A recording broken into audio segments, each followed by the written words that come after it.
나무의 복수. 엘레노아 루이스 미스터리. 작은 도시에 있는 짐 데일리의 술집 창문을 통해서 저무는 태양이 노란 얼룩 무늬의 빗살을 비추었고, 그 빗살이 식탁 위에 늘어선 유리잔들 그리고 근처에 모여있는 여러 명의 사람들의 얼굴을 비췄다. 그들 대부분은 농부들이었고 몇 명의 상점 주인들이 군데군데 섞여 있었다. 그들 중 가장 특이한 사람은 그 도시의 신문사 기자 한 명이었다. 그들 모두는 온 도시와 그 주변 지역으로 퍼져나가고 있는 놀라운 소식에 대해서 이야기하는 중이었다.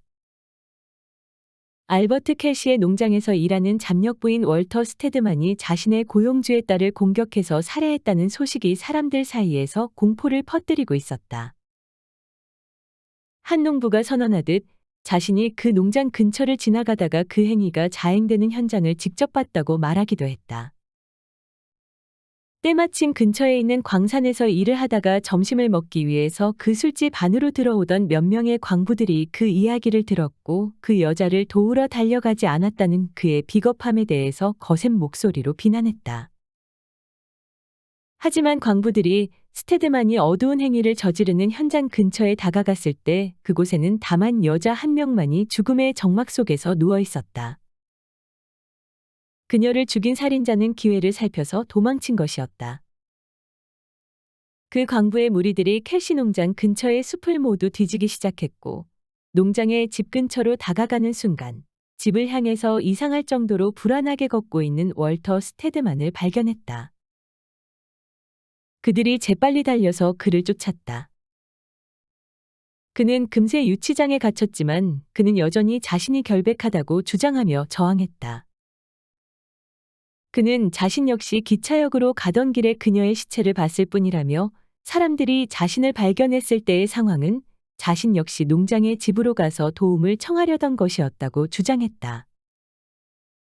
하지만 사람들은 그의 이야기에 웃음을 터뜨렸고 숨이 막힐 정도로 협소한 그 도시의 유치장에 집어넣었다. 사람들이 가진 증거가 무엇이었을까? 약 26살 정도의 젊은 남자인 월터 스테드만은 대도시로부터 그들의 작고 조용한 도시로 온 사람이었고, 경기가 악화되는 사이 일자리를 구하러 온 것이었다. 그 작은 도시에 사는 사람들 대부분이 정직한 사람들이었고, 일자리를 구할 수 있다면 성실하게 수행했다. 그런데 사람들이 월터 스테드만에게 술이나 한잔 하자고 초대한 적이 있었는데 그는 비웃음을 내보이며 그 요청을 거절했다.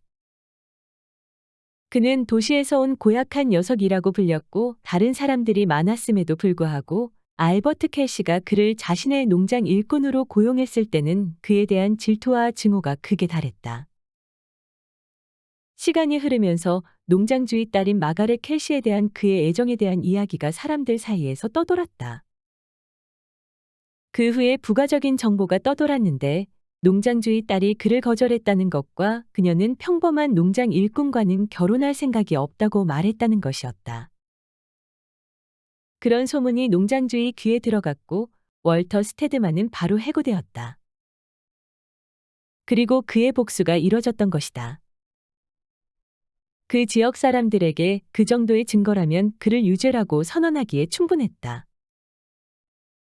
그날 오후 스테드만이 좁은 감방 바닥에 누워서 몸을 뒤흔들며 그 누구도 자신의 이야기를 믿어주지 않는다는 것에 절망했고, 자신에게는 부당한 처벌이 빠른 속도로 이뤄질 것이 확실하다는 것에 슬퍼했다.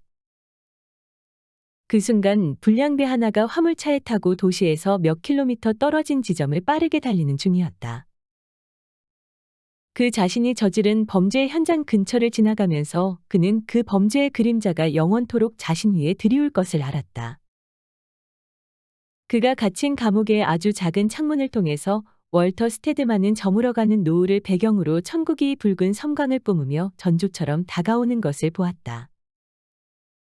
그의 생명의 붉은 기운이 태양처럼 금세 저물 것이었고, 모든 범죄에 대해서 무고한 그 생명이 자신이 저지르지도 않은 행위에 대한 처벌로 바로 최후를 맞이할 것이었다.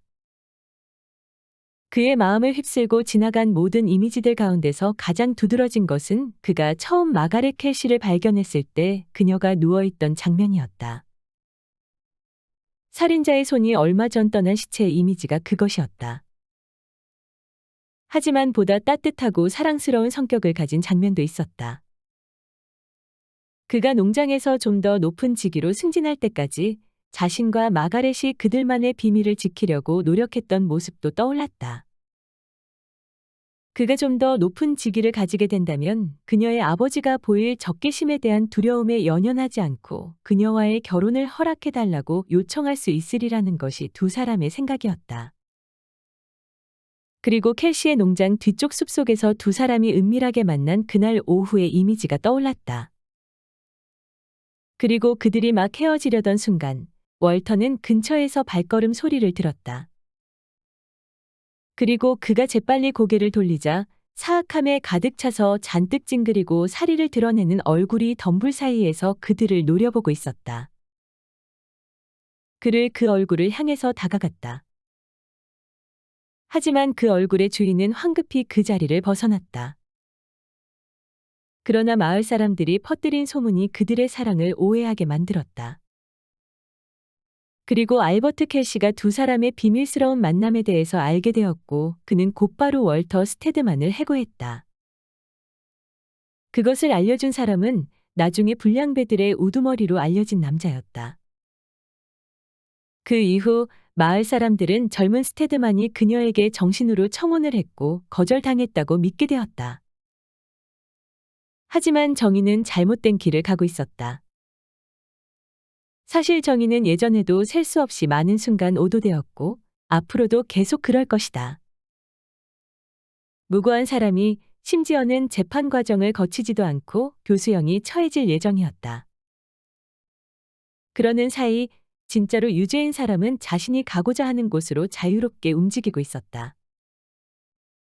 가을밤 어둠이 빨리 찾아왔다. 그리고 몇 개 남은 별들만이 아래쪽 숲속을 밝히기 위해서 최선을 다하고 있었다. 모두 복면을 쓴 한 무리의 사람들이 좁은 감방에서 스테드만을 끌고 나와서 거칠게 온 도시를 헤매고 다녔다. 그 무리의 우두머리는 스테드만이 그 도시에 도착한 이래 그 젊은 남자에게 남모르는 증오심을 키워온 사람이었다. 그들은 모든 사람을 비난했고 심지어는 신조차 비난했다. 그리고 큰 길을 따라 움직이던 무리가 브라운 농부의 집 근처 샛길로 들어갔고 자신들의 죄수를 거칠게 다루며 끌고 다녔다. 사람들의 등불이 그 죄수의 수척한 얼굴을 비추는 사이 그 젊은 남자는 완벽한 절망에 빠진 태도로 발을 질질 끌며 움직였다. 여기 알맞은 나무가 있군. 잠시 후 한 곳에서 멈춘 그들의 우두머리가 말했다. 그가 손을 올려서 옆으로 활짝 벌어진 떡갈나무를 가리켰다. 몇 사람이 밧줄에 매듭을 고쳐맸고 스테드만은 상자 위로 올려졌다. 우두머리가 덧붙였다. 만약 뭐라도 할 말이 있다면 지금 하는 것이 좋겠지. 나는 무고해요. 주님 앞에서 맹세할 수 있어요. 죽음을 눈앞에 둔 남자가 대답했다. 나는 결단코 마가렛 켈시의 목숨을 빼앗지 않았다고요. 그렇다면 그 증거를 우리에게 보여줘야지. 우두머리가 비웃었다. 그러나 스테드만이 절망스러운 침묵을 지키고 그가 짤막하게 웃음을 터뜨렸다. 준비해, 이바들. 그가 지시를 내렸다. 상자가 옆으로 걷어차여 쓰러졌고 바로 그 순간 힘을 잃은 몸체가 어둠 속에서 앞뒤로 흔들렸다. 사람들 앞에 서 있던 우두머리가 조용한 기쁨 속에서 그 몸체가 뒤틀리는 것을 바라보았다. 이바들, 내가 비밀 하나를 말해줄게. 그가 갑자기 말했다.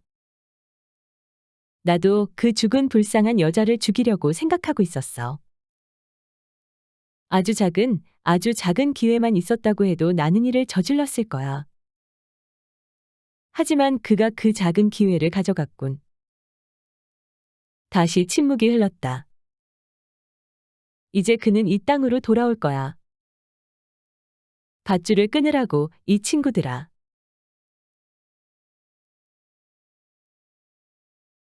아무 소용 없다고, 이 친구야. 나는 그 골치거리는 그냥 안 되는 나무라고 포기할 생각이라고. 저기 저 나무에는 뭔가 이상한 점이 있어. 그 나뭇가지들이 어떻게 균형을 잡고 있는지 보이나? 우리가 저 기둥을 거의 두 동강을 냈지만 전체 기둥은 그대로 형태를 유지하고 있어. 다른 나무들도 이 근처에는 아주 많아. 그냥 다른 것들 중 하나를 해치우자고. 만약 나한테 긴 밧줄이 하나 있다면 저 나무를 감아서 쓰러지고 싶어. 하지만 저 나무가 서 있는 방식을 보면 저것을 쓰러뜨리다가 한 사람의 목숨이 날아갈 수도 있을 거야. 저 나무 속에는 악마가 살고 있는 거야. 나는 확신할 수 있어. 그리고 늙은 농부 브라운이 도끼를 어깨에 올리고 다른 나무를 향해서 나아갔다. 그의 아들이 뒤따랐다. 그들은 나무를 톱질하고 잘랐고 자르고 톱질했다. 그러나 키가 큰 하얀 떡갈나무는 마치 기계로 다듬은 것처럼 일정한 간격으로 나뭇가지를 옆으로 활짝 편 채 곧은 몸체를 가지고 굳건하게 그 자리에 서 있었다. 나약하고 비겁한 성향으로 유명한 농부 브라운은 예전에 알버트 켈시의 딸이 살해당하는 현장을 목격한 사람이었고 그의 두려움으로 인해서 범인을 잘못 지목한 적이 있었다. 그런 그가 이제 미신에 젖은 상태에서 그 떡갈나무 옆에 서 있었고 그 떡갈나무는 교묘하게 균형을 잡은 형체 덕분에 겨우 쓰러지는 것을 모면하고 있었다. 물론 다른 나무들은 모두 쓰러진 이후였다. 바로 그 나무, 다시 말해서 무고한 사람이 목매달려 죽은 나무는 남겨졌다. 그리고 그들은 다른 나무를 베러 움직였다. 비가 오는 어두컴컴한 밤이었다. 캘리포니아 중부 지역에서만 볼 수 있는 스산한 밤이었다. 바람이 수천 마리의 악마들처럼 울부짖었고 나무들을 강하게 때려서 서로 기괴하게 껴안은 모양으로 만들었다. 가끔씩 후툭거리는 올빼미 소리가 멀리에서 부드럽게 새어나왔고 폭풍이 울부짖었고 코요테가 짖는 소리가 언덕의 메아리를 깨웠다가 사악한 웃음소리로 변했다. 바람과 비 속에서 한 사람이 덤불과 나무숲을 뚫고 힘겹게 움직여서 농부 브라운의 샛길을 향했다. 집으로 가는 가장 가까운 지름길이었다. 그러다가 그가 갑자기 멈춰서 몸을 떨었다. 마치 보이지 않는 감각이 그를 붙잡은 듯 보였다. 그의 앞에는 하얀 떡갈나무가 거대한 몸체를 드러내고 폭풍 속에서 펄럭이며 흔들렸다. 세상에나 이 나무는 내가 스테드만을 목매달아 처형한 나무잖아. 그가 외치는 사이 기이한 공포가 그를 떨게 만들었다. 그의 시선이 나무에 붙잡힌 듯 고정되었고 그것은 설명할 수 없는 일종의 매혹처럼 느껴졌다. 그랬다. 가장 긴 나뭇가지들 중 하나에는 작은 밧줄 조각이 여전히 매달려 있었다. 그리고 그 살인자의 흥분한 시야 속에서 밧줄이 점점 길어지더니 그 끝부분에 매듭이 생겨나고 그 매듭 속에 보라색의 목이 걸린 듯 보였다. 그 아래로는 뒤틀린 사람의 형체가 매달려 흔들렸다. 이런 빌어먹을 자식. 그가 중얼거리면서 그 매달려 흔들리는 형체를 향해서 다가갔다. 마치 목을 졸라 죽이려는 밧줄의 행동을 도우려는 듯 다가갔다. 내 놈이 나를 영원히 따라다닐 수 있을까? 하지만 내 놈은 응당한 대가를 받은 거야. 이 사악한 심장을 가진 자식아. 내가 그녀의 목숨을 앗아가서. 그는 그 문장을 끝마치지 못했다. 하얀 떡갈나무가 나뭇가지를 길게 뻗어서 그를 향해서 몸체를 기울였다. 마치 광기에 휩싸인 살아있는 생명체가 움직이는 것처럼 보였다. 갑작스럽게 갈라지는 소리가 들렸고 그 뒤를 이어 충격음이 울려 퍼졌다. 넘어진 나무 아래로 스테드만을 죽인 살인자가 바닥에 넘어져 으스러져 있었다. 부서져 남겨진 나무줄기와 기둥 사이로 회색의 음침한 형체가 뛰쳐나와서 축 늘어진 사람의 시체를 지나쳐 달려나갔다. 그것은 빠르게 달려 한밤에 거친 어둠 속으로 들어갔다. 나무의 복수. 엘레노아 루이스 츠음. 위즈덤 커넥트 편엠.